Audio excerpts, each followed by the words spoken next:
অধিকারের ভিত্তিতে বসবাস করবেন, এখানে কোনো বৈষম্য চলবে না। বিএনপি এবং তার এই দল এবং দলের নেতারা হিন্দু ভাইদেরকে নিজেদের ভাই বোন মনে করে। আমার দল, আমার নেতা জনাব তারেক রহমানের আপনাদেরকে কখনোই সংখ্যালঘু মনে করেন।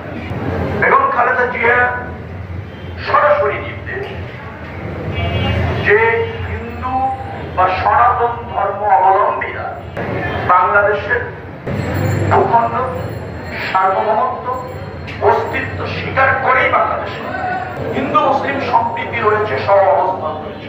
আমরা কখনোই আপনাদেরকে সংখ্যালঘু মনে করি না।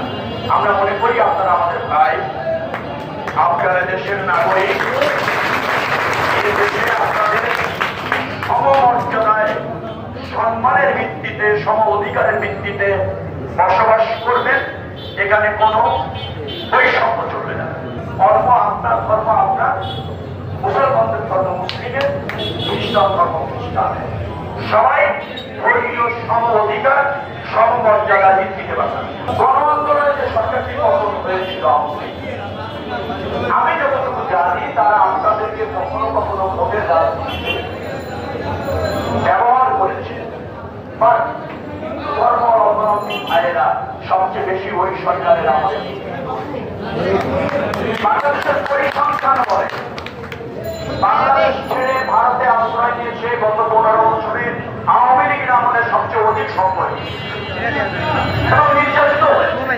বিএনপি এবং তার এই দল এবং দলের নেতারা হিন্দু ভাইদেরকে নিজেদের ভাই বোন মনে করে, সহাবস্থানে বিশ্বাস করে, তাদের কাছ থেকে হাতে হাত রেখে এই দেশ গড়তে চায়, এই দেশে বসবাস করছে।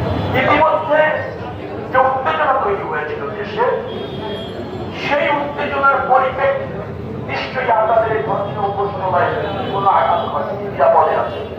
আপনাদের দেখভাল করে রাখার জন্য নিশ্চয়ই তাদের কাছে পেয়েছেন, মন্দিরের সভাপতি আছে পেয়েছেন, আমাদের ছেলেরা সে খোঁজ খবর নিয়েছে, নিরাপত্তা দেওয়ার চেষ্টা করেছে।